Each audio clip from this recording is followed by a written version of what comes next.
बिस्मिल्लाहिर्रहमानिर्रहीम। अस्सलाम वालेकुम नादरीन, आप यूट्यूब चैनल देख रहे हैं। मैं इमरान खान हूँ। सबसे पहले तो इमरान खान साहब का जो स्टेटमेंट है जो ऑफिशियली उनके ट्विटर अकाउंट से जारी हुआ वो मैं आपके सामने रखता हूँ। लेकिन जो सहाफ़ी इमरान खान साहब को मिले हैं उनसे जो खबरें बाहर आ रही हैं वो इससे मुख्तलिफ हैं। वो ये कह रहे हैं कि इमरान खान साहब ने जेल में जो बातें की वो इससे बहुत ज़्यादा सख्त थी, और जो पाकिस्तान तहरीक इंसाफ के सोशल मीडिया ने इमरान खान साहब का स्टेटमेंट सोशल मीडिया पे यानी एक्स के ऊपर जारी किया वो उतना सख्त नहीं है जितनी सख्त बात इमरान खान साहब ने की है। अब इन दोनों में फ़र्क क्या है मैं आपको बाद में बताता हूँ। पहले देखें इमरान खान क्या कह रहे हैं। तमाम पाकिस्तानियों को मुल्क पर मुसल्लत जुल्म के निज़ाम के ख़िलाफ़ हकीकी आज़ादी की तहरीक का हिस्सा बनना चाहिए ताकि हम हकीकी मानों में एक आज़ाद कौम बन सकें। हम यकजा होकर मुकाबला करेंगे तो ये जुल्मत का निज़ाम ज़रूर ज़मीन बोस होगा। 5 अगस्त को शुरू होने वाली तहरीक इस वक्त तक जारी रहेगी जब तक मुल्क में जमहूरियत अपनी असल रूह के साथ बहाल नहीं हो जाती। अब अवाम निडर हो चुके हैं, हर खौफ का बुत टूट चुका है। 5 अगस्त के बाद 14 अगस्त की तारीख भी इस सिलसिले में अहम तरीन है। 14 अगस्त 1947 को हमने बैरूनी गुलामी से आज़ादी हासिल की थी। अब हमें गुलामी की इससे भी बदतर सूरत हाल का सामना है जहां तमाम इदारों को अपाहिज करके सारे बुनियादी हुकूक मुअत्तल कर दिए गए हैं। जैसे हमारे आबाओ अजदाद ने अंग्रेज़ों के खिलाफ जद्दोजहद करके आज़ादी हासिल की थी, हमें भी इस करप्ट निज़ाम से आज़ाद होना है और ग़ुलामी को ठुकराना है। पीपल्स पार्टी और नून लीग आसिम मुनीर के लिए वैसा ही कठपुतली का किरदार अदा कर रही हैं जैसा काफ लीग ने मुशर्रफ के लिए किया था। उनका किरदार सियासी जमात का नहीं, एस्टेब्लिशमेंट के पॉलिटिकल फ्रंट का है। इसी आड़ में करप्शन और लूट मार का सिलसिला भी जारी है। 77 साल लगाकर पाकिस्तान में मुश्किल से चंद इदारे खड़े हुए थे जहां बार बार मार्शल लॉ लगते रहे जिसने इस अमल को दुश्वार बनाया, मगर फिर भी इदारे मौजूद थे। लेकिन आसिम मुनीर के मार्शल लॉ ने सिर्फ अपने इक़्तिदार की तवालत के लिए इन इदारों को भी एक एक करके तबाह कर दिया है। सबसे पहले इंतखाबी फ्रॉड करके अवाम का वोट चोरी किया गया और चोरों को मुल्क पर मुसल्लत करके जमहूरियत का खात्मा किया गया। फिर मीडिया का गला घोंट दिया गया, मुल्क में बदतरीन सेंसरशिप लगाई गई और अब अदलिया को 26वीं आईनी तरमीम करके एक सरकारी इदारा बना दिया गया है। ऊपर से लिखी लिखाई सजाएं जजेस के हाथ में थमा दी जाती हैं। जज खुद उसका एतराफ़ करते हैं कि हमारे हाथ में कुछ नहीं है, जो हमें थमा दिया जाता है हम इसी पर साइन करके दे देते हैं। इस वक्त मुल्क में अदलिया मुकम्मल मफलूज है। यहां कैंगरू कोर्ट्स चल रही हैं जो हर तरह से कानून की धज्जियां बखेर रही हैं। इन अदालतों से इंसाफ की कोई तवक्को नहीं है। ये अदालतें कानून की नहीं सिर्फ आसिम लॉ की पैरवी करती हैं। इसी के मुताबिक सब ट्रायल चलेंगे और सजाएं होंगी। ये सब ट्रायल ऑन रिकॉर्ड हैं। आज नहीं तो कल सब पर हकीकत अयां होगी कि किस जज ने इंसाफ की पैरवी के बजाय यजीद वक्त की पैरवी की। रावलपिंडी, लाहौर, सरगोदा और फैसलाबाद की अदालतों के जरिए हमारे पार्टी रहनुमाओं, मेंबरान असेंबली और कारकुनों को झूठे केसेस में सजाएं दिलवाकर हमारी तहरीक का रास्ता रोकने की एक और नाकाम कोशिश की गई है। हक परस्ती की पादाश में सजाओं की हकदार ठहरने वाली पार्टी लीडरशिप और कारकुनान को खुसूसी खराज तहसीन पेश करता हूं। सिकंदर सुल्तान राजा ने हाई कोर्ट की अपीलों का इंतजार किए बगैर हमारे मेंबरान असेंबली को नाअहल करार दिया। तारीख जब लिखी जाएगी सिकंदर सुल्तान राजा का नाम स्याह तरीन हरूफ में दर्ज होगा। इस शख्स ने 1.5 साल में 17 सीटों वाली जमात को 2/3 अक्सरियत दिलवाने में सबसे अहम किरदार अदा किया है।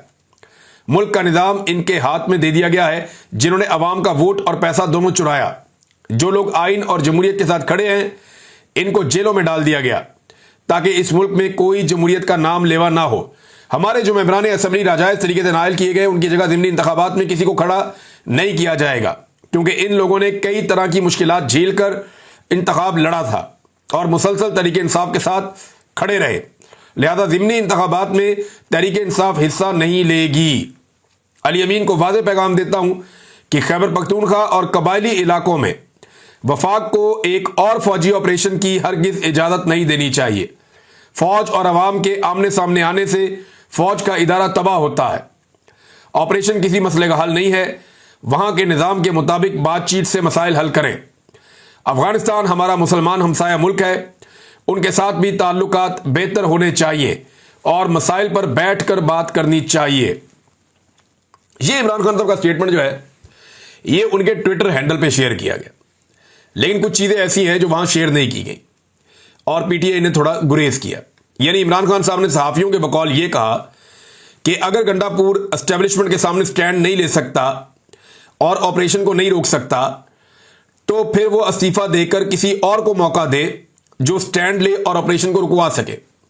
एक तो सहाफियों ने यह बात बताई कि अली अमीन गंडापुर के लिए बड़े सख्त अल्फाज इमरान खान साहब के कि अगर वो ऑपरेशन नहीं रोक सकता तो फिर इस्तीफा दे, किसी और को मौका दे, वो आके रोक ले ऑपरेशन। और अगर एस्टेब्लिशमेंट के सामने स्टैंड नहीं ले सकता तो फिर किसी ऐसे को मौका दे जो आगे स्टैंड ले सके। एक तो स्टेटमेंट ये रिपोर्ट हुआ जो कहा गया, और दूसरी एक और चीज कि खैबर पख्तूनख्वा में ऑपरेशन आसिम मुनीर एक प्लान के तहत करवा रहा है ताकि खैबर पख्तूनख्वा में पीटीआई को खत्म किया जा सके।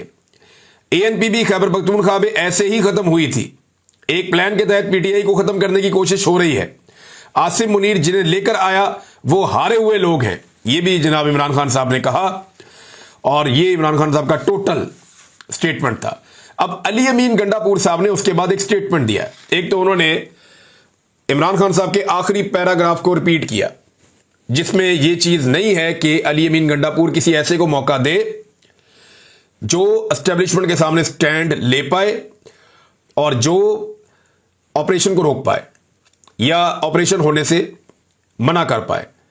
तो अब ये वाली बात तो इसमें थी नहीं, लेकिन फिर भी गंडापुर साहब ने इमरान खान साहब का आखिरी पैराग्राफ उठा के लगा दिया जिसमें इमरान खान साहब ने कहा जी कि ऑपरेशन मसले का हल नहीं है और फौजी ऑपरेशन जो है वो नहीं होना चाहिए, ऑपरेशन की इजाज़त हरगिज़ नहीं देनी चाहिए।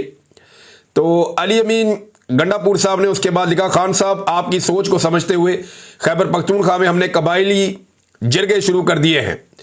2 अगस्त 2025 को भी वो कह रहे हैं जी हमने ये अब बता रहे हैं कि वज़ीर आला खैबर पख्तूनख्वा की मेज़बानी में ऑल पार्टीज़ कॉन्फ्रेंस के बाद अमन व अमान से मुताल्लिक इलाकाई जिरगों के इनेकाद का सिलसिला शुरू कर दिया गया है और वज़ीर आला हाउस में एक जिरगा मुनक्कद किया गया है।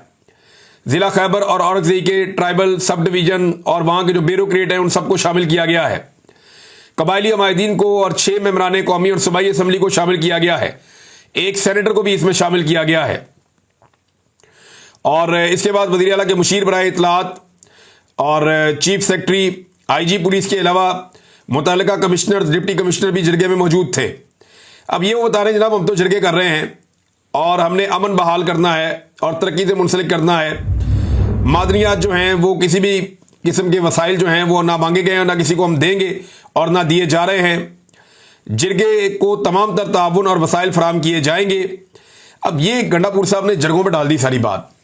हालांकि वज़ीरिस्तान में मुकम्मल कर्फ्यू नाफिज कर दिया गया है, ये भी एक रियलिटी है, और लगातार ऑपरेशन भी हो रहा है, ये भी एक रियलिटी है।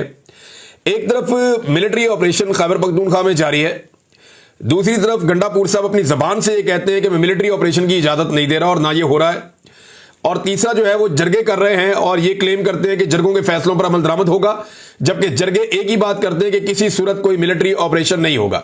लेकिन साथ साथ मिलिट्री ऑपरेशन भी होता है और मिलिट्री ऑपरेशन के लिए जितने जरूरी इकदाम हैं वो सारे गंडापुर साहब की हुकूमत करके देती है। मिसाल के तौर पर यानी इमरान खान साहब ने कहा कि नहीं कर सकते तो छोड़ दो। अब गंडापुर साहब हुकूमत कैसे छोड़ेंगे? हुकूमत तो वो कभी नहीं छोड़ेंगे, ना वो हुकूमत छोड़ना चाहेंगे। हुकूमत इतनी प्यारी चीज है, कौन छोड़ना चाहता है? तो गंडापुर साहब हुकूमत तो छोड़ेंगे नहीं।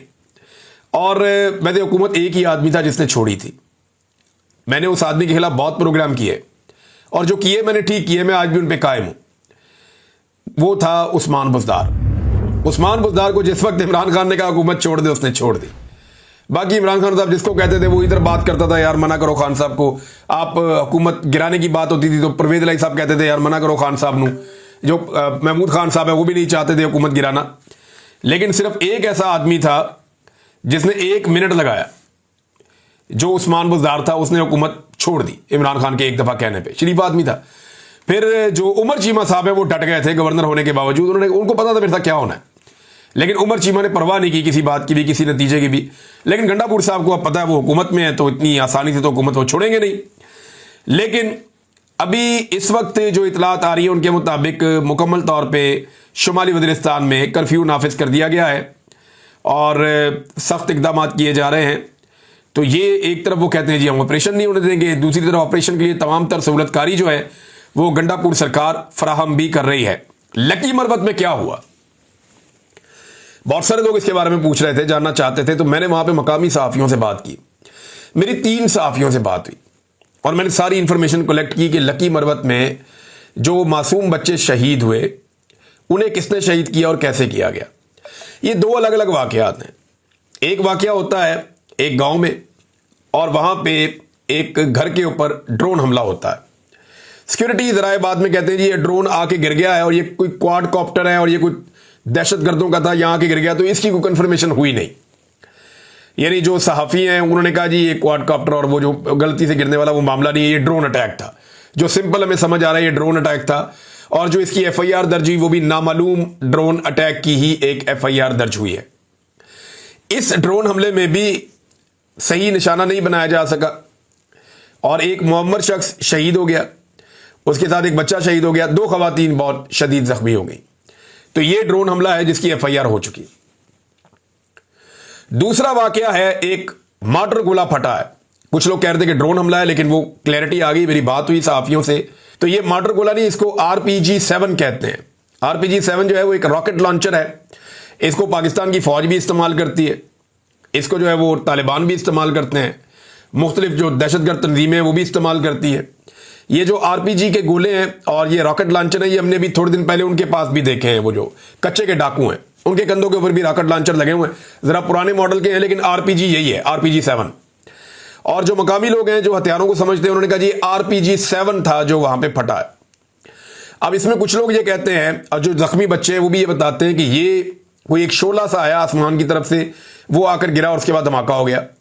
लेकिन जो मकामी लोग हैं कुछ बच्चे जो जख्मी हुए वो ये कहते हैं कि हमें ये खेलते हुए मिला था, हम इसको लेकर आए और हम इसे खोलने की बच्चे को कोशिश कर रहे थे तो ये धमाका हो गया। ये 2 बातें वहां पे मशहूर हुई हैं, लेकिन ज्यादा लोग ये कहते हैं कि शायद ये खेलने के दौरान बच्चे से खेल रहे थे। अब देखें, हमारे बच्चे खिलौनों के साथ खेलते हैं, पाकिस्तान की मिलिट्री एस्टेब्लिशमेंट जो है उनके सारे बच्चे खिलौनों के साथ खेलते हैं। जितने बड़े बड़े ताकतवर सियासतदान हैं उन सबके बच्चे खिलौनों के साथ खेलते हैं। लेकिन खैबर पख्तूनख्वा के कबायली इलाकों में बच्चे RPG के साथ खेल रहे हैं। क्यों? उनकी जमीन पे ये पहुंचा कैसे? उनकी जमीन पे ये पहुंचाया किसने? इसके साथ जिम्मेदार कौन है?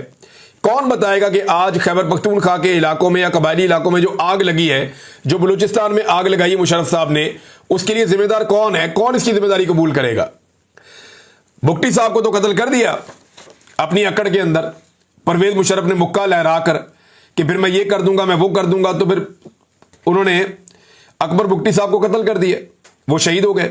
लेकिन उसके बाद से लेकर अब तक 10,000 लाशें हमने उठाई हैं और लाशें गिरने का सिलसिला आज भी जारी है। जबरी तौर पे लोगों को गुमशुदा कर करके भी कुछ हासिल नहीं हुआ। खवातीन को उठाकर जेलों में डाल दिया, कुछ हासिल नहीं हुआ। लगातार तशद्दुद की सियासत की जा रही है, वहां पे जबर इंसानी हकूक की पामालियां हो रही है। बलूचिस्तान में कुछ भी नहीं हुआ, होना भी नहीं है, ये पॉलिसी नहीं चलती होती। इसी तरह से खैबर पख्तूनख्वा के अंदर भी ये सारा कुछ किया गया। तो ये बच्चे बम के साथ खेल क्यों रहे थे? बम कोई लेकर आया क्यों वहां पे? ये बम की पॉलिसी पाकिस्तान में पाकिस्तान की मिलिट्री एस्टेब्लिशमेंट लेकर आई, ज़िया-उल-हक के दौर में लेकर आई, क्लैशनकोफ का कल्चर लाके पाकिस्तान में मुतारिफ करवाया और पूरी की पूरी एक नस्ल को बर्बाद कर दिया। उसके बाद नस्लों की कहानी शुरू हो गई और आज भी बच्चे जो है वो बम के साथ खेल रहे थे, अगर तो वो खेल रहे थे। अगर दूसरा मामला दुरुस्त है तो फिर ये कहीं से किसी ने फायर किया, वो आकर बच्चों पे गिर गया।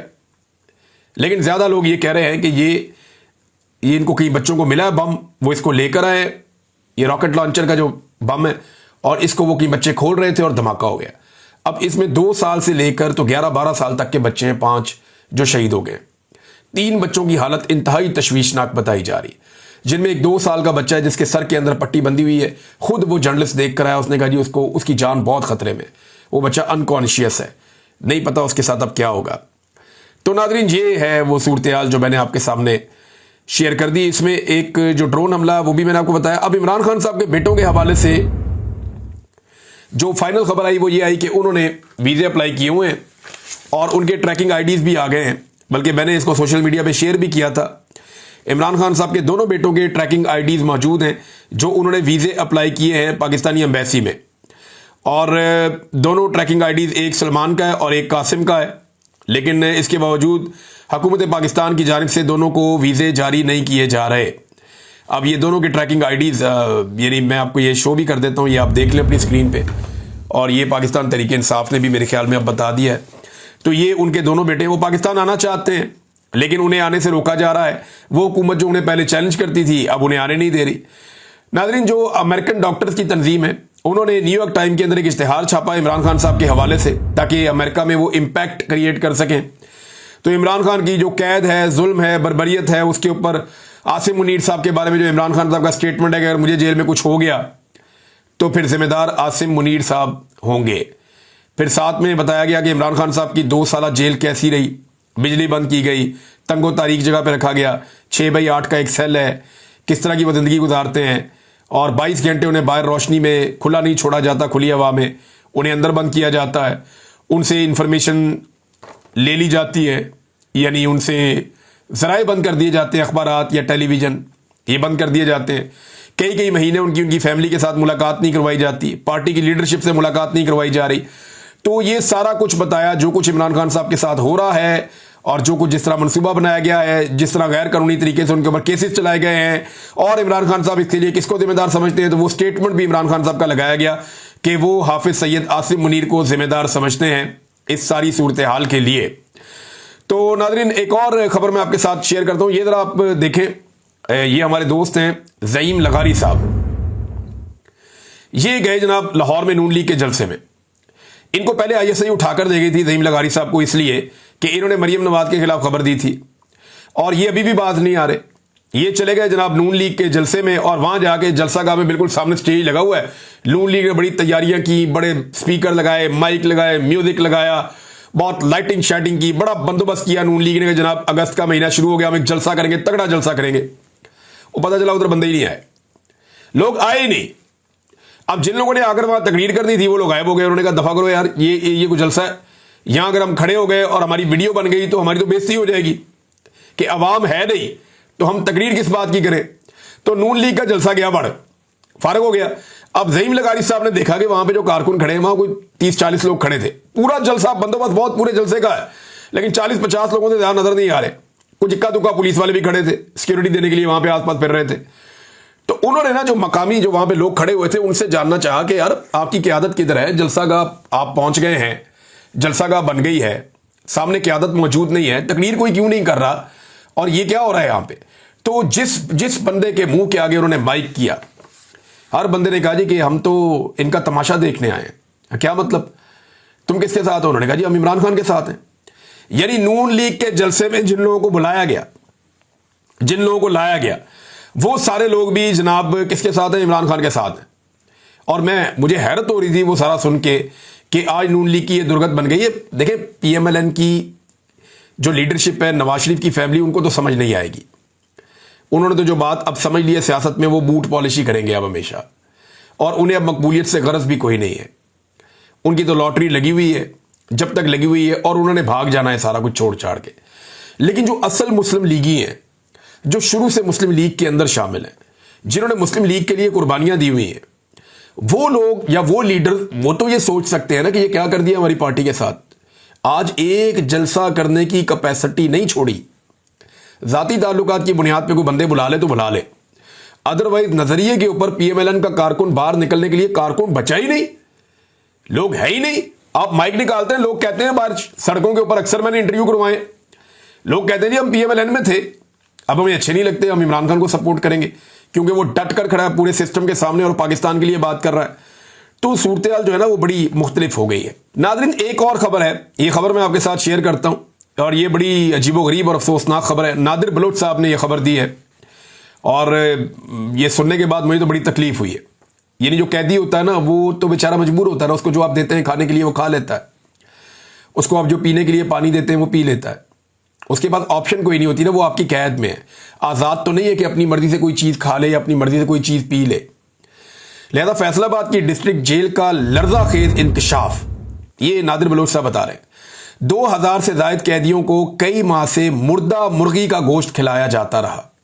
ये मुर्दा मुर्गी जो होती है ना, ये बहुत सस्ती मिलती है, बहुत ही सस्ती मिलती है। मुझे ये इसलिए पता है कि मेरे कुछ दोस्त हैं, वो जानवर वगैरह पालते थे, ये कुछ लोग शेर पालते हैं, कुत्ते पालते हैं, इस तरह के लोग हैं, कुछ शौक होता है लोगों को जानवर पालने का।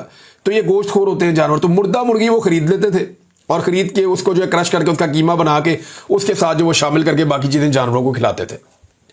ये नहीं किसी ने मगरमच्छ पाले तो मुर्दा मुर्गी उसको डाल दो, तो मुर्दा मुर्गी जो है वो अब जानवरों को तो लोग खिला देते थे, अब जानवर को तो पता भी नहीं है, तो बीस्ट है। लेकिन यहां पे 2000 से ज्यादा कैदियों को कई महीने से मुर्दा मुर्गी का गोश्त खिलाया जा रहा था। डीआईजी स्पेशल ब्रांच ने रिपोर्ट जारी की है। रोजाना 5.5 मन गोश्त में से 3 मन मुर्दा मुर्गी शामिल होती थी, सिर्फ पैसे बचाने के लिए, क्योंकि मुर्दा मुर्गी का गोश्त जो है वो बिल्कुल आपको 20% पे मिल जाता है। जो असल कीमत है उसका 20%, 25% इतने में या इससे भी कम में आपको मुर्दा मुर्गी का गोश्त मिल जाता है, वरना उसको सिर्फ फेंकना ही होता है। तो मुर्दा मुर्गी जो है वो नीले ड्रमों में जेल के अंदर स्मगल की जाती रही। Superintendent, deputy superintendent, assistant superintendent, store keeper और वार्डर और चिकन सप्लायर और इसके सब मुलाजिम मुलव्वस हैं। होम डिपार्टमेंट ने 30 जुलाई को सुपरिटेंडेंट और डिप्टी सुपरिटेंडेंट को मुअत्तल किया, लेकिन हैरानकुन तौर पर चंद घंटों में बहाल भी कर दिया गया। देखिए ना, फैसलाबाद में जुल्म करवाने होते हैं एस्टेब्लिशमेंट ने, तो एस्टेब्लिशमेंट ने लोगों से इतने गंदे काम करवाए हैं कि अब ये बदमाश बन गए। अब इनको आप इनके ओहदों से नहीं हटा सकते। आप हटाएंगे तो फिर आपको लग पता जाएगा कि इनके पास सारे के सारे राज हैं, अब ये सबसे ही ब्लैकमेल होंगे। बहरहाल इनको बहाल कर दिया गया। ताहाल किसी एहलकार या सप्लायर के खिलाफ कोई महकमाना या कानूनी कार्रवाई नहीं हुई।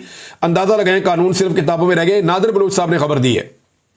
नादिर बलूच साहब जो हैं वो अच्छे जर्नलिस्ट हैं, मैं पहले भी इनकी कुछ खबरें कोट करता रहा हूं, तो इस खबर में सदाकत है, तो ये बड़ी खौफनाक खबर है और बड़ी तकलीफ दे खबर है।